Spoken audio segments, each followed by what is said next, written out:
They had a system. It wasn't random, it was organized, and it was brutal. For most of human history, our ancestors lived in small, tight bands of hunter-gatherers, where no single person was supposed to rise above the rest. But occasionally someone tried, and when they did, the group had a precise, ruthless playbook ready. What happened to bullies in prehistoric societies would permanently reshape human DNA itself. Anthropologist Christopher Boehm spent decades studying hunter-gatherer societies and proposed what he called the reverse dominance hierarchy. The idea is almost shocking in its simplicity. For 95% of human history, the group itself was the bully's natural predator, not a stronger individual, not a warrior, the collective. And the group enforced this with tools that were far more sophisticated than fists. The first weapon was gossip.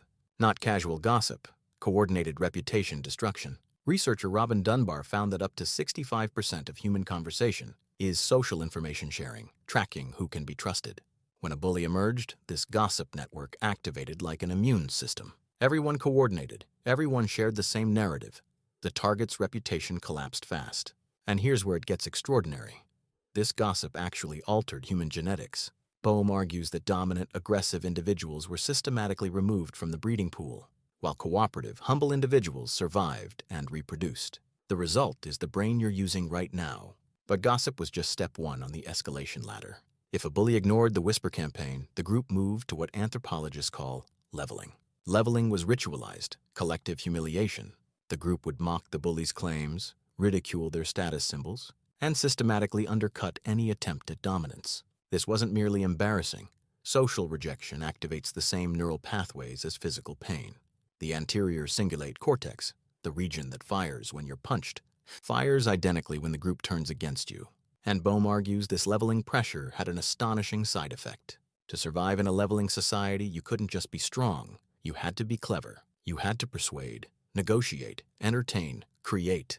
The enforcement of equality may be the direct evolutionary pressure that built human language and creativity. But even leveling had limits. When ridicule failed, step 3 activated: ostracism. The group would simply stop acknowledging the bully existed. No food sharing, no protection, no cooperation. In a prehistoric environment, this was a slow death sentence. Studies of modern hunter-gatherer groups like the Kung Sun of the Kalahari show ostracism was deployed deliberately and precisely, not emotionally but strategically. The whole group coordinated the withdrawal simultaneously for maximum effect. Most targets cracked here. They submitted, they apologized, they became useful again. But some didn't. And for those individuals, step 4 waited. Anthropologists call it community-sanctioned execution, and they use the word clinically for a reason. Because this wasn't rage or chaos, it was organized, deliberate, voted on.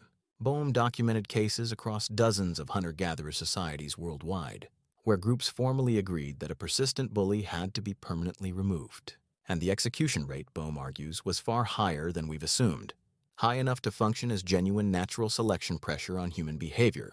Aggressive dominant traits that couldn't be leveled or shamed were simply removed from the gene pool permanently. Now here's the part brain science makes genuinely disturbing. When early humans punished bullies, it felt good, neurologically, measurably good. Ernst Fehr at the University of Zurich ran economic game experiments, where participants could pay a personal cost just to punish unfair players. They called it altruistic punishment, absorbing real personal cost to eliminate a dominant bad actor. And when participants chose to punish, their dopamine reward circuits fired intensely. The same system that rewards food and sex rewarded destroying the person who thought they were better than you. This isn't a bug in human psychology. It was the enforcement engine of prehistoric equality. Evolution didn't build conscience. It built a reward for punishing those who threatened the collective. And then, approximately 10,000 years ago, the entire system collapsed. Agriculture happened. When you can stockpile food, you can stockpile power, and stored power creates permanent hierarchy. For the first time, a bully could make you need them. Gossip couldn't reach someone who controlled your calories. The reverse dominance hierarchy flipped. The bully's natural predator, the group, lost its teeth. But here's the brutal irony the anthropological record reveals. When a bully became too powerful for gossip to stop, the group needed someone powerful to remove them. And the enforcer they temporarily empowered often became the next bully. Bigger, more permanent. Anthropologists believe this paradox is the precise mechanism by which chiefdoms and kingdoms were accidentally invented. You hired a monster to kill a monster, and the monster stayed, every single time.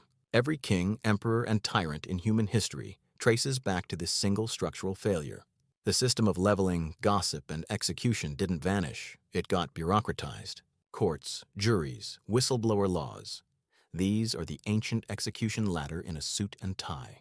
Your brain still runs the original software. You still track dominance. You still feel the pull to level. When you gossip about your boss, you're running 300,000-year-old code. The leveling instinct never left. When you feel satisfaction watching an arrogant person fail, that's altruistic punishment, reward circuitry firing. Your ancestors who felt that reward most strongly were the ones who enforced group equality most reliably. And because they enforced it, they survived. They reproduced. They became your great-great-grandmother. You are not a civilized creature with ancient instincts buried underneath. You are an ancient leveling machine wearing modern clothes. And for 95% of human existence, that machine worked exactly as designed. The system worked, but working systems always have a price. Remember altruistic punishment, absorbing real personal cost just to destroy a dominant bad actor. This wasn't abstract. Early humans risked injury, resource loss, and retaliation to enforce group equality, and yet they did it anyway, reliably across every documented hunter-gatherer society on Earth, because the neurological reward was strong enough to override rational self-interest. Evolution had essentially hacked the risk calculation. Punishing bullies felt better than staying safe. This is the moment human morality was born, not from philosophy, but from dopamine. Every whistleblower who ever absorbed career destruction to expose a corrupt superior is running this exact circuit. And when that circuit fired enough times across enough generations, it hardwired the ladder permanently. The gossip, the leveling, the ostracism, the execution, encoded into behavior so deep it reads as instinct. Children level each other before they can explain why. The software runs without being installed, but the hardware was always vulnerable to one specific exploit: concentrated resources. Once resources could be stored and controlled, the leveling machine met the one threat it couldn't gossip away. The bully didn't win, the surplus did, and it took the whole system down with it.